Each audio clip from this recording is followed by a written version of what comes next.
What would you do if your own family called you a worthless nobody right in front of 180 guests at a $500,000 wedding?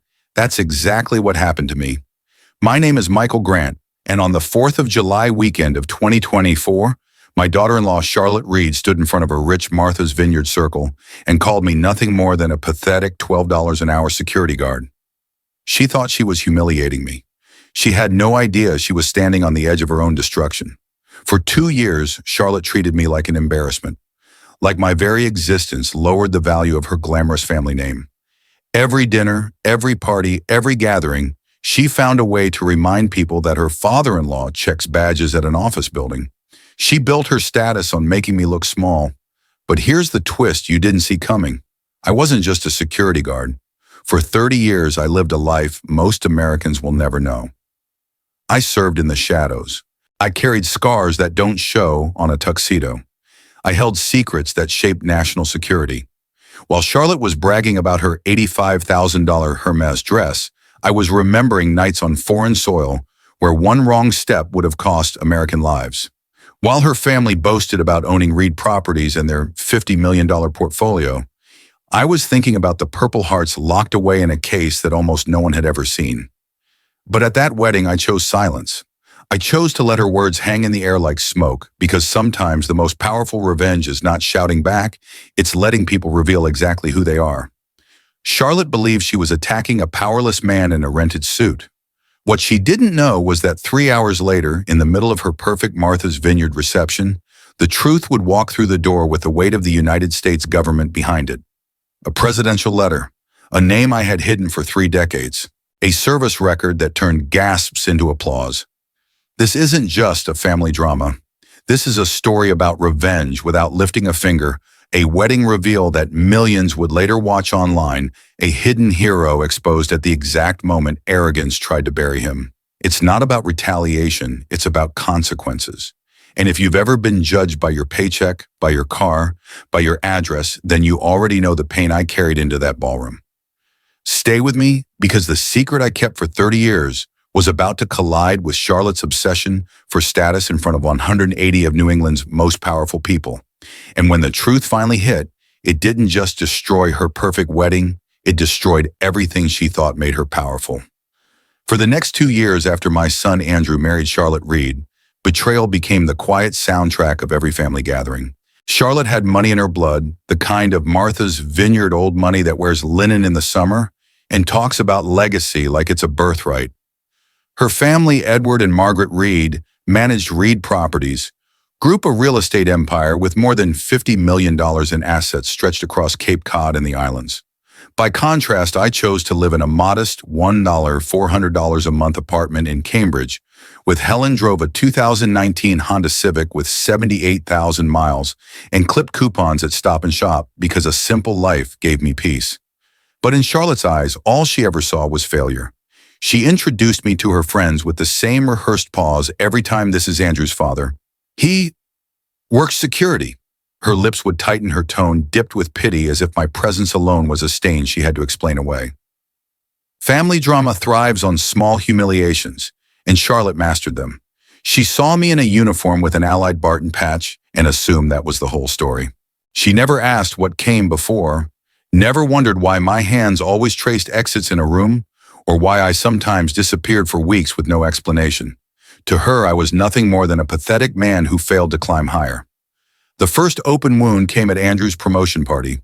He had worked hard rising as a software engineer in Boston, and his boss threw him a small celebration at a downtown restaurant. Charlotte's brother strolled in late, wearing designer sunglasses indoors, bragging about closing a $3.2 million waterfront property deal.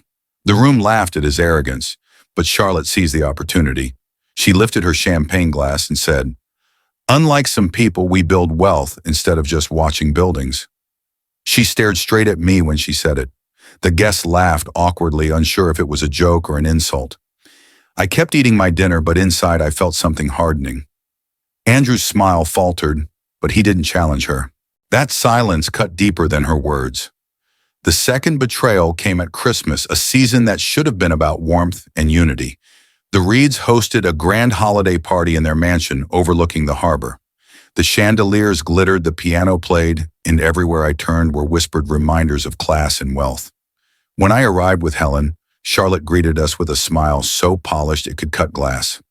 "Michael, thank you for coming," she said loudly enough for the room to hear. "We always appreciate having dependable people around."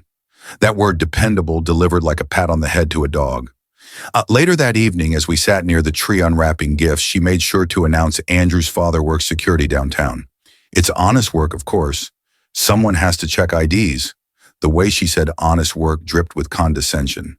Guests chuckled nervously, shifting in their seats. Helen squeezed my hand under the table, a silent plea for patience. This wasn't just a daughter-in-law. This was a woman actively rewriting my identity to elevate her own.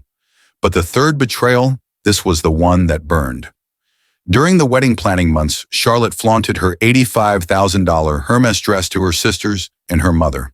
She bragged about the $500,000 budget, the yacht club venue, the crystal chandeliers, the guest list of politicians and contractors. Then she dropped her favorite dagger. "Andrew's father works security," she said like an apology. "Hopefully he'll dress appropriately. Maybe we can seat him at the back with the vendor staff." My wife Helen spoke up then, for the first time in years of holding her tongue. "Michael has served this country longer than you've been alive, Charlotte." Charlotte laughed. "By checking IDs." The room chuckled with her, as if the idea of my life having meaning beyond a uniform was absurd. I shook my head at Helen, silently telling her, "Not yet. Not here." Because I knew deep down Charlotte was digging her own grave, and the only thing I needed to do was let her. 2 years of betrayal had worn grooves in Andrew too. I saw it in the weight he lost, in the way his eyes dimmed. He worked longer hours not because his job demanded it, but because home had become a battlefield. One night he came to me, his voice heavy. "Dad, maybe you could, I don't know, explain your background to Charlotte. She thinks you're," he trailed off, "a loser." The word didn't need to be spoken. It was already there, hanging between us. I swallowed the ache in my chest and said, "Son, some things are classified for good reasons." His silence told me he understood, but it didn't ease his pain. Charlotte had weaponized me against him, using my supposed weakness as leverage. If she could make him ashamed of his father, she could control him. That realization made my blood run cold. This wasn't just disrespect anymore. This was an attack on the core of our family. Charlotte wanted a wedding that would scream status to Martha's Vineyard. $500 Susan dollars wasn't just an expense. It was her stage to prove she hadn't lowered her pedigree by marrying Andrew. Andrew drained his savings to cover 60% of the cost, stress-carving lines into his face. When he suggested a smaller wedding, she snapped, "Absolutely not. My family has standards. We're not having some backyard barbecue just because your father can't afford to contribute." She said it like I wasn't even in the room, like I was an obstacle instead of his father. I could have written a check for the whole thing without touching my classified accounts, but opening those accounts meant opening questions I wasn't ready to answer. So I gave what a 12-an-hour guard could afford, $2,400. Charlotte made sure everyone knew. Michael gave his little contribution, she told her mother. "Every bit helps, I suppose. Revenge doesn't always start with grand betrayals. Sometimes it's death by 1,000 cuts." For 2 years, Charlotte sliced me piece by piece, reducing 30 years of sacrifice into a punchline. And every time she laughed, every time she rolled her eyes, she thought she was climbing higher. What she didn't know was that she was stacking the wood for her own public bonfire. Betrayal has a way of circling back. And on July 4th, 2024, in front of 180 of New England's most powerful guests, her arrogance would finally meet my silence. And my silence, sharpened by years of endurance, was about to be the loudest sound in that ballroom. The Reed family had perfected the art of polite cruelty. On the surface, they knew how to smile, how to pour a glass of wine, how to offer a seat at the table like everything was equal. But beneath every gesture, every handshake, every carefully crafted word, there was a quiet reminder that in their eyes I was not family, I was hired help. It was like living inside a play where every actor knew their lines and mine was to stay quiet and dependable while they took their bows. Edward Reed, Charlotte's father, was a man who loved to talk about legacy. He had built Reed Properties into a $50 million real estate empire, and he wanted the world to know it. At every dinner, he found ways to slip in numbers, square footage revenue, new contracts with federal agencies. When he looked at me, It wasn't with hostility, it was worse, it was with dismissal. He'd smile politely, nod when I spoke, then immediately pivot the conversation towards someone more relevant. I was furniture in his world, the dependable chair that always stayed in its corner. Margaret Reed Charlotte's mother wore her disdain like pearls. She'd lean close at galas and family dinners, speaking in that syrupy tone that dripped with judgment. "Michael, it's so wonderful that you're still working," she'd say, as if I were a child who deserved a sticker for showing up. She always emphasized working like it was something quaint, a hobby for people who hadn't succeeded. Then she'd glance at Helen with a look that said, "How do you tolerate this?" Her kindness was practiced, her compliments rehearsed, and every one of them stung more than an insult because they were designed to remind me of my place. The Reeds never raised their voices, never called me names outright. That would have been too obvious, too crude. Instead, they perfected the subtle art of the backhanded remark, the pause too long, the smile too tight. At dinners, when someone asked about my career, Charlotte would answer before I could. "Oh, he works in security. He's very dependable." That word again, dependable. Safe, predictable, like a doorman who never forgets to tip his hat. At the rehearsal dinner before the wedding, the performance reached its peak. The Martha's Vineyard Yacht Club glowed with candlelight, the harbor breeze sweeping in through tall glass doors. 60 close family and friends sat at elegantly decorated tables, the kind of evening meant to celebrate love. Charlotte stood raising her champagne glass, delivering a speech about family values and tradition. Her parents nodded proudly, basking in the performance of their daughter. And then her eyes found me. "We believe in surrounding ourselves with people who inspire us," she said, her voice just sweet enough to sound genuine. "People who understand that success isn't an accident, it's a choice." Her words landed like darts aimed straight at me. Guests chuckled nervously, unsure if they were supposed to laugh. That was their specialty, veiled cruelty masked as elegance. When Helen tried to defend me, Margaret leaned over and whispered, "Oh, Helen, don't take it so personally. You know how men like Michael are solid, reliable, not ambitious. And that's fine. Every family needs someone like that. Someone like that." She said it as if I were a tool, a hammer kept in the shed until needed. Even Andrew felt the pressure. He was proud of me, but when surrounded by Charlotte's family, I could see him shrink, shoulders tight, jaw clenched. He hated how they treated me, but he also feared the cost of speaking up. I could feel his loyalty pulling in two directions, tearing him apart. Charlotte wielded that tension like a weapon, wrapping her arm around him in public displays of affection, whispering sweet reassurances, while every look at me said the opposite. "Your father will never be good enough." The truth is, the Reeds didn't see me as family. They saw me as a prop, a man to be tolerated in photographs, acknowledged in passing but never respected. They pretended affection because it maintained the illusion of grace, because society on Martha's Vineyard demanded civility. But when the curtain fell and the champagne glasses were empty, their true feelings seeped through. In their world, I wasn't Michael Grant, veteran father-husband. I was the man in the uniform, the security guard, the embarrassment they had to manage. The irony, of course, was that in my silence, I was watching everything. I knew how to read people, the flicker of an eye, the tightening of a jaw, the false kindness in a tone. I'd spent decades reading faces far more dangerous than theirs, faces that hid explosives behind smiles, betrayal behind handshakes. Compared to that, the Reeds were amateurs. But amateurs can still wound you, especially when their stage is your family. This is what family drama looks like when it wears pearls and tailored suits.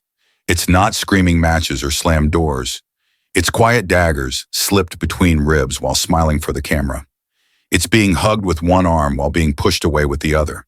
For 2 years, I let them play their part, let them polish their performance of affection while the rot underneath grew. Because I knew something they didn't. Every act of false kindness, every whispered insult disguised as etiquette, every time they looked at me as though I were less, it was all kindling. And sooner or later, kindling meets fire. What the Reeds didn't realize was that their polite contempt was being witnessed not just by me, but by Andrew, by Helen, by friends who grew uncomfortable at the sharp edges of their words. And soon it would be witnessed by an audience they could never have imagined: politicians, judges, federal contractors, and millions online. They thought their false affection protected their image. In reality, it was the mask that made their unmasking inevitable. People looked at me and saw a 61-year-old man in a navy blue uniform standing at the front desk of a downtown building, earning $12 an hour. They saw the coffee cup, the clipboard, the name tag, and they assumed that was the sum of my life. That's the curse of choosing a quiet existence. People judge what they can see. What they didn't see were the scars beneath my shirt, the limp I'd learned to hide the nightmares that still woke me at 3 in the morning. They didn't see the encrypted phone that buzzed with numbers unlisted or the folded letters from Washington locked away in my desk. They didn't know that before I was Michael Grant, the pathetic security guard, I was Colonel Grant of the CIA Counterterrorism Division, a man who had spent 3 decades running toward the fire while the rest of the world ran away. I remember the first mission like it was yesterday. Afghanistan, 1991. I was barely 30 years old, leading a team into mountains that weren't supposed to exist on any official map. We carried weapons, but our real tools were silence and shadows. The orders were simple: stop and attack before it started. The reality was chaos. I came home with a bullet scar on my shoulder and the weight of men I couldn't save. That scar still aches when it rains, but it's not the pain that lingers. It's the memory of their faces, the ones who didn't make it back. When Charlotte looked at me and saw nothing but a security guard, she was looking at a man who had carried 11 teammates through enemy fire in Operation Sandstorm in 2001, the mission that earned me the Medal of Honor. She was looking at a man who had stood in subway tunnels in New York, listening to the ticking of a chemical weapon set to unleash death on thousands and disarmed it with seconds to spare. But none of that mattered to the world I came home to. The nature of classified work is silence. For 30 years, Helen was the only one who truly knew. She never asked for details. She just patched me up, held me through the nights when I woke up screaming, and covered for me when I disappeared for weeks without explanation. Andrew never understood why I missed birthdays, why I showed up at school plays with a limp and a distracted stare. To him, I was the father who was never quite present. To Charlotte, I was the father-in-law who couldn't keep up with her family's wealth. And I let them believe that because silence was safer than truth. What nobody realized was that silence wasn't weakness. It was discipline. It was family drama of the highest stakes, protecting the people I loved by letting them underestimate me. My life had been spent in shadows, moving without credit, saving lives that would never know they were saved. After I retired, after the government allowed me to fade into civilian life, I didn't want recognition. I wanted peace. I wanted to sit at a lobby desk, check IDs, drink coffee, and go home to Helen without wondering who was watching me from across the street. That Civic in the parking garage. It was freedom. Those coupons Helen clipped from the Sunday paper, they were normalcy. I had traded adrenaline for stillness, blood for silence. But normal came with its own kind of wounds. The very life I chose to protect my family became the weapon Charlotte used to humiliate me. She saw the uniform, the paycheck, the simplicity, and mistook it for failure. She didn't see the medals locked away in a box. She didn't hear the voices of men who had called me sir for decades. She didn't feel the phantom pain of the bullet wounds or the broken ribs. She just saw smallness. And every time she mocked me, I bit my tongue, not because I was powerless, but because I had lived long enough to know that the truth always reveals itself. There were nights when Helen confronted me. 30 years, Michael. 30 years of silence. How long will you let her treat you this way? I looked at her and said, until silence stops protecting the family. But Helen wasn't wrong. Andrew was crumbling under the pressure, carrying the shame Charlotte tried to pin on him through me. He was caught between a wife who demanded status and a father who carried invisible scars. My silence, once a shield, had become part of the problem. Still breaking it meant tearing open wounds I'd kept closed for decades. I carried the memories like weights in my chest, and every time Charlotte sneered at my uniform, I reminded myself better she mock a guard than realize she was provoking a man who had faced down terrorists and carried bodies through the dust of Kabul. Revenge was never my plan.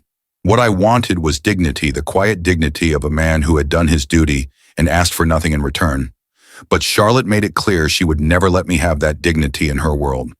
To her, wealth defined worth, and in her world I had none. But what she didn't understand is that worth isn't measured by money, it's measured by sacrifice. And sacrifice, the kind that bleeds and breaks and still carries on, was the only currency I ever valued. So I stayed silent. I let her jokes fly. I let her family's polite contempt drip like poison. And at night I opened the metal case where my Purple Hearts and my Medal of Honor lay, running my fingers over the ribbons and reminding myself that my story was bigger than her insults. Silence wasn't surrender. Silence was strategy. Because sometimes the most devastating family drama, the most unforgettable wedding reveal, the sharpest revenge doesn't come from shouting the truth. It comes from letting arrogance demand it in public.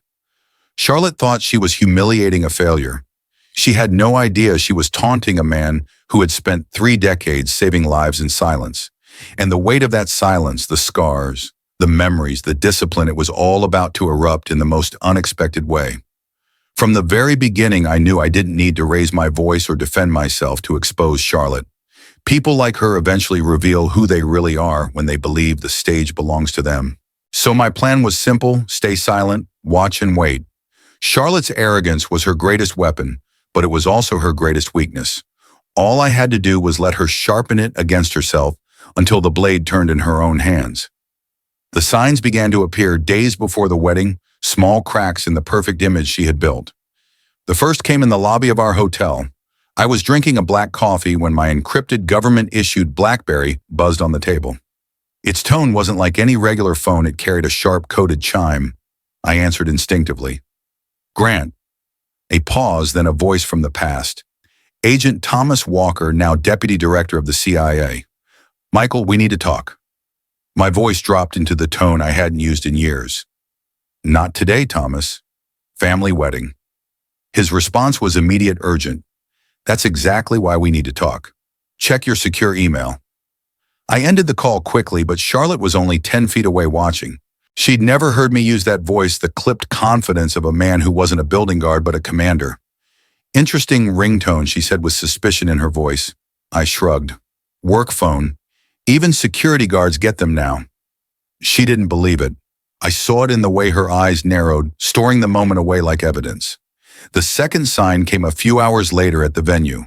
We were lining up for photographs when 3 men in dark suits approached me. Their posture was unmistakable federal. They had the calm, watchful eyes of men who lived on alert. Excuse me, are you Michael Grant? One asked. Charlotte's ears immediately perked up, every inch of her body leaning closer. Depends who's asking, I replied. Agent Morrison, U.S. Treasury Department. We need to verify your identity for updated clearance. Charlotte froze, staring between us. Clearance for what? She asked. Morrison's expression didn't flinch. Just routine federal records, ma'am. He looked back at me, ignoring her entirely. I rattled off my Cambridge address, my date of birth. The agents nodded and walked away. Charlotte grabbed my arm. Michael, what was that about? I shrugged again. Probably something with the building account. You'd be surprised what government cares about. But her suspicion grew like a storm cloud. Treasury agents don't check office guards. She knew that. Everyone knew that. The third sign was impossible for her to ignore. A courier arrived at my hotel room with a sealed envelope. The letterhead read Executive Office of the President, Washington, D.C. Charlotte happened to be there when I signed for it. Her eyes widened as if the weight of that envelope could crush her entire reality. Presidential mail, Michael. What the hell is going on? She demanded. I set it aside calmly. Probably Veterans Affairs paperwork. They all use the same letterhead. She stepped forward, her voice rising. Don't lie to me. That says Executive Office of the President. Why are you getting mail from the White House? I looked at her, steady and quiet. Charlotte, some things are more complicated than they seem. That answer rattled her more than anything else. She wanted me to stutter, to flinch, to explain. Silence left her scrambling. That night, Helen saw the worry in my face. She's on to you, she whispered. She thinks there's more. I nodded. Let her. She wants to dig. Then she can dig herself straight into the truth in front of everyone. Because that was the heart of my plan. For 2 years, she mocked me in private among family at dinners, at parties. But if she tried it on the biggest stage of her life, in front of 180 guests, including politicians, judges, federal contractors, then she wouldn't just be mocking me. She would be exposing herself. And so I stayed silent. Every insult she delivered in the days leading up to the wedding, I met with calm indifference. Every suspicious glance she threw my way, I let it linger unanswered. because I knew what was coming. I knew the president's letter wasn't just paperwork, it was a direct acknowledgement of my service, my sacrifice, my decades in the shadows. And if Charlotte forced me to reveal it, she would be the author of her own humiliation. The rehearsal dinner made everything worse for her. She gave a toast about family values, about surrounding herself with successful people, about choosing greatness instead of settling for small lives. She looked at me with every word. The room shifted uncomfortably, sensing the venom beneath her sweetness. When I stood to lift my water glass and simply said, "To service both seen and unseen," the mask slipped from her face for just a second. She hated that I responded with dignity. She wanted anger. She wanted me to break. But anger would have given her control. Silence left her unraveling. That night, I overheard her corner Andrew in the hallway. "Your father embarrassed me in front of everyone." He made a toast. Andrew defended me, weakly exhausted. "He's my father, Charlotte. He'll sit at the family table and that's final." She hissed back. "It says everything about us if he does. Do you want people to think we're serious?" I stepped into the light, making my presence known. "Problem," she went pale. She tried to smooth it over. "Just seating arrangements." I nodded. "I'm sure you'll represent the family appropriately tomorrow." My voice calm, neutral, but sharp enough to slice. She knew then I wasn't playing her game anymore. The morning of the wedding, the encrypted phone buzzed again. Agent Walker's voice was urgent. "Michael, the president, needs you on Operation Sandstorm Declassification. The order is signed." I told him, "Not today. I'll be at my son's wedding." He paused.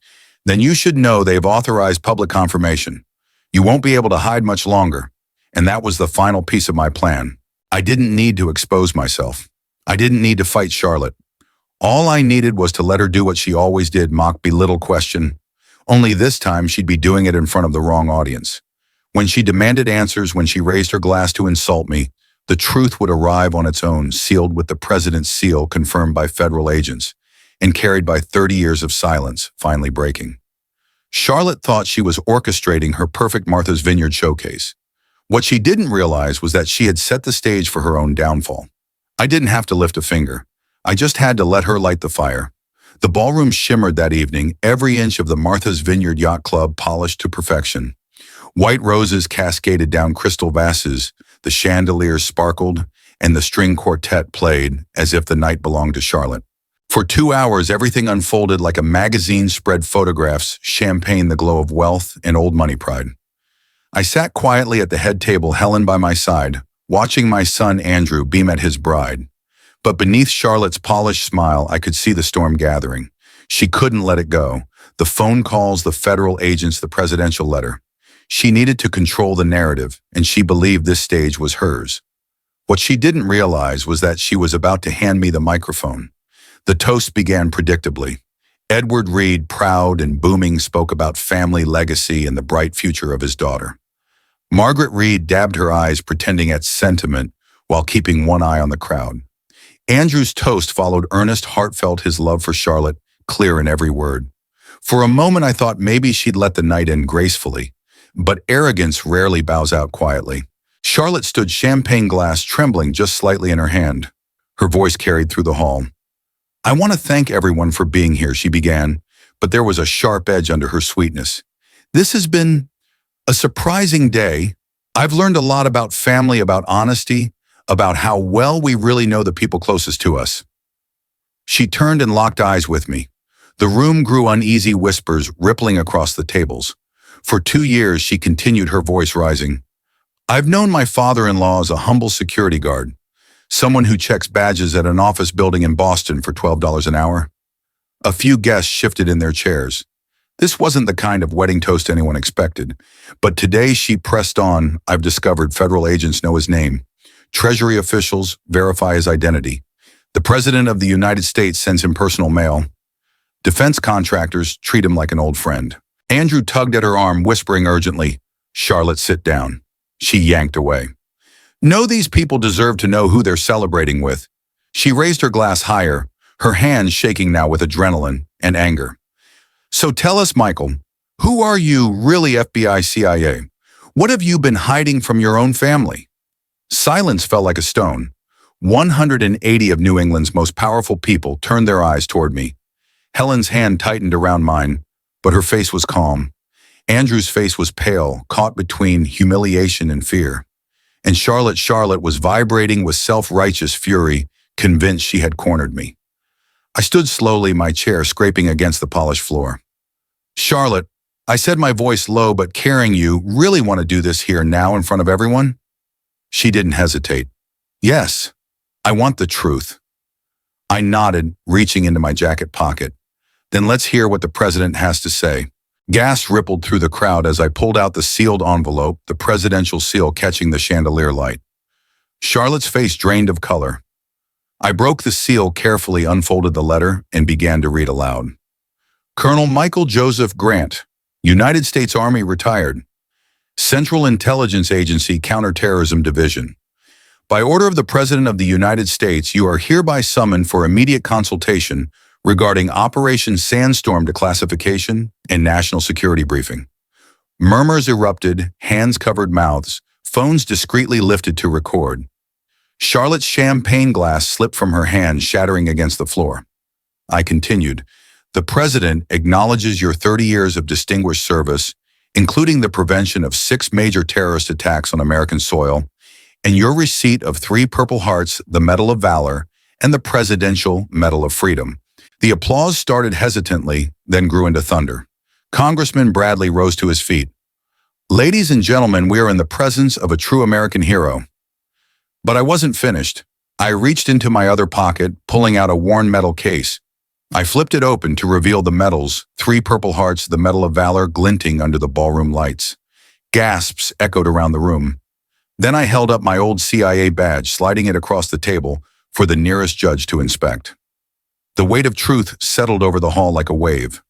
Still, Charlotte tried to speak. "But you said you were—" I cut her off gently.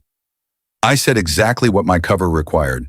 For 30 years, my identity was classified at the highest levels. Even my own family only knew what they needed to know for their safety. I pulled out my phone, dialed a number, and pressed speaker. It rang once. Walker, a voice answered. "Thomas, it's Grant. I'm at my son's wedding. There are questions about my service record." His voice boomed through the speaker. "Good evening. This is Deputy Director Thomas Walker, Central Intelligence Agency. I confirm Colonel Grant is one of our most decorated officers.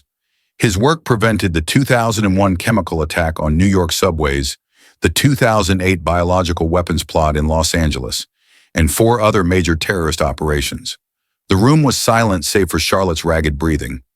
"He received the Medal of Honor for leading Operation Sandstorm in Afghanistan, extracting 11 men while critically wounded. The agency owes him more than words can express." I ended the call and looked at Charlotte. Her designer makeup streaked down her face, her body trembling, as the weight of reality crushed her. "You let me believe you were nothing," she whispered. I met her eyes. "No, Charlotte. I let you believe whatever you wanted. And tonight you showed everyone exactly who you are when you think you're safe." The applause rose again, deafening now. People stood clapping, cheering, some even saluting. The very social circle Charlotte had sought to impress turned their admiration toward me, their contempt toward her. Her world collapsed in real time in the very room she had spent $500,000 to control. And I didn't need to shout. I didn't need revenge. All I had to do was let the truth speak louder than her arrogance. The aftermath of that night came faster than even I expected. Within hours of the wedding reception ending, the truth had already left the yacht club and begun spreading across the internet.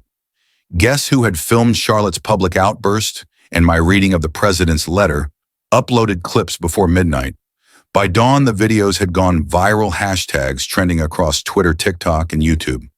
One clip of Charlotte demanding, "Tell us who you really are," while I held up the presidential seal, hit 2.8 million views in the first week alone.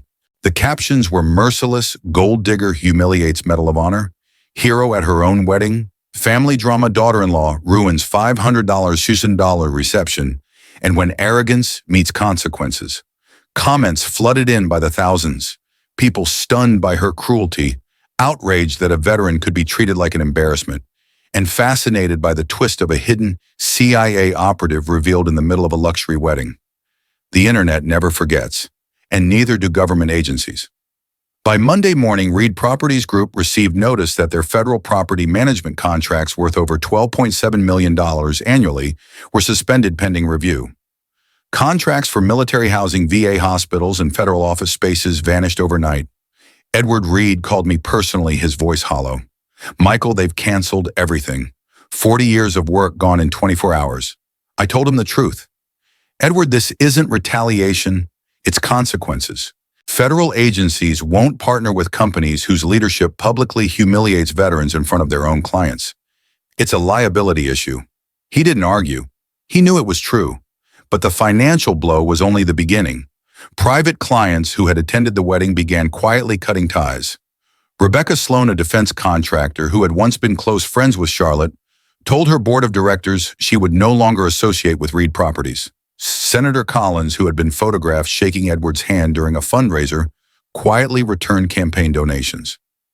Judges, politicians, and business leaders whispered the same thing: the Reeds were toxic.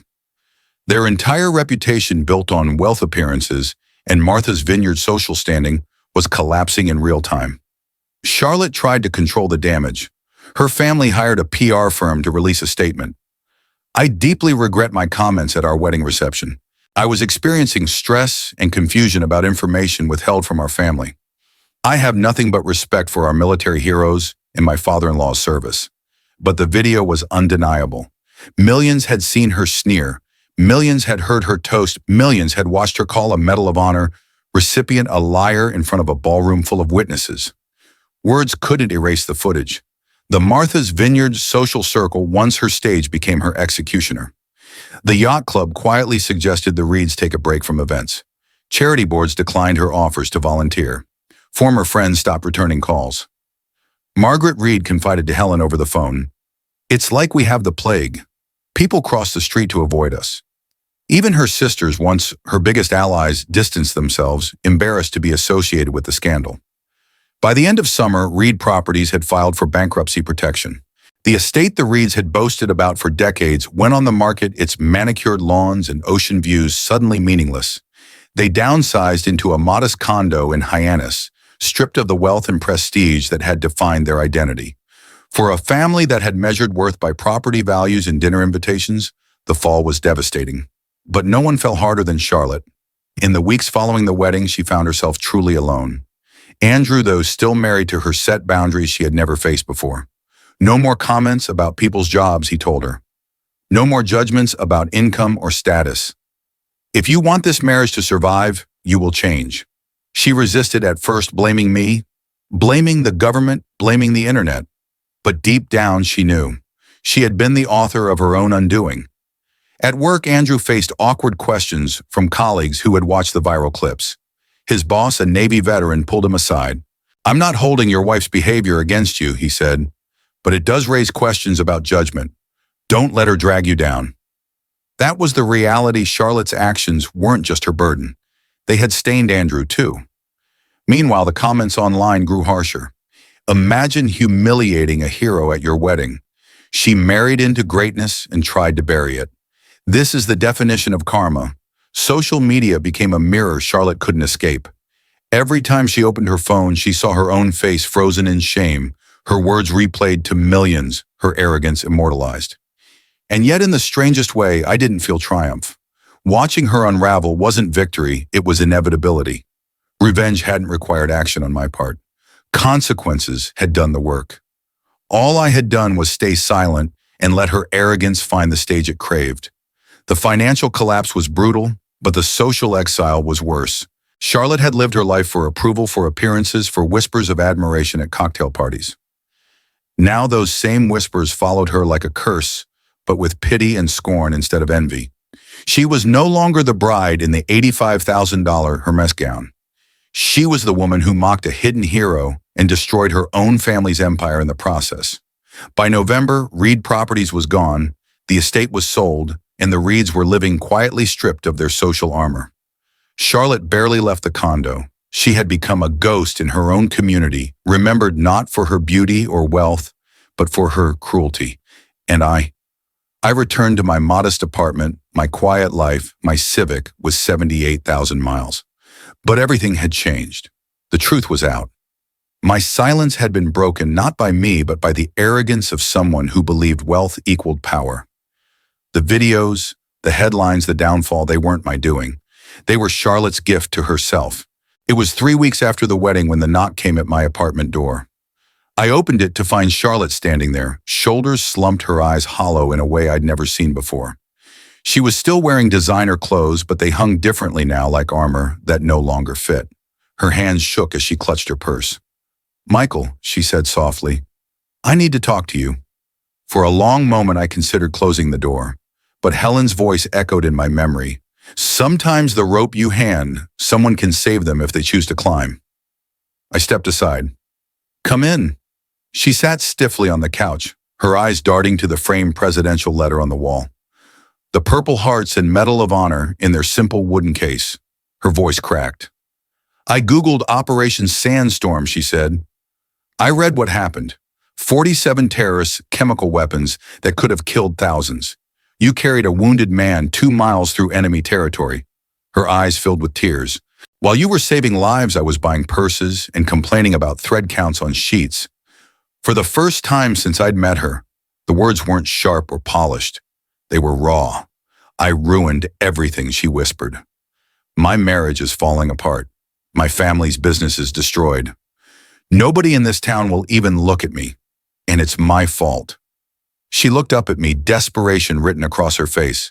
"How do I fix this?" I studied her carefully. This was the same woman who had once smirked at my uniform, who had announced at her wedding rehearsal that some people settle for small lives. But now she was unraveling. "You can't fix the business consequences," I told her quietly. "Federal contracts don't come back once they're pulled. And you can't erase the internet. The video will always exist." Her lip trembled. "Then what can I fix?" I leaned forward. "Yourself. You can decide who you're going to be when the dust settles. You can stop measuring people by their income and start seeing them for their character." She nodded slowly, wiping her tears. "Andrew wants me to start therapy. He gave me an ultimatum. Change or he walks." I raised an eyebrow. "And what do you want?" For the first time, she didn't hesitate. "I want to change. I want to be someone Andrew can respect again. Someone who doesn't destroy everything she touches." The weeks that followed were the first time I ever saw Charlotte stripped of her performance. She began therapy with a counselor in Boston, real therapy, not the kind that excuses behavior, but the kind that forces you to confront the rot underneath. Andrew told me about the sessions. "She's struggling," he admitted, "but for once, she's not blaming anyone else." That was progress. Then came the unexpected. Charlotte got a job. Not in real estate, not in finance, not in anything connected to the Reed's old empire. She took a position at a nonprofit office in Boston, helping process disability claims for veterans. $18 an hour, far less than she was used to. At first, she treated it like punishment, but over time, something shifted. She called me one evening. "There's a veteran here who lost both legs in Afghanistan," she said. "He makes minimum wage processing paperwork, and he's the most dignified person I've ever met. He thanked me for helping with his claim paperwork, and I didn't know what to say. I felt like I should be thanking him." Her voice cracked again. "These people sacrificed everything, and I thought I was better because my family owned houses." For the first time, she was learning the difference between wealth and worth. And Andrew, to his credit, didn't let her slip back into old habits. He drew clear lines. No more comments about jobs or money, he told her firmly. No more acting like status makes you superior. "If you want this marriage, you respect everyone, starting with my father." I saw him stand taller as he said it, his voice stronger. For once, Charlotte didn't argue. She listened. When Charlotte visited us again around Christmas, she was quieter. She looked around our small apartment at the framed family photos, at Helen's nursing degree on the wall. "I need to apologize," she said softly.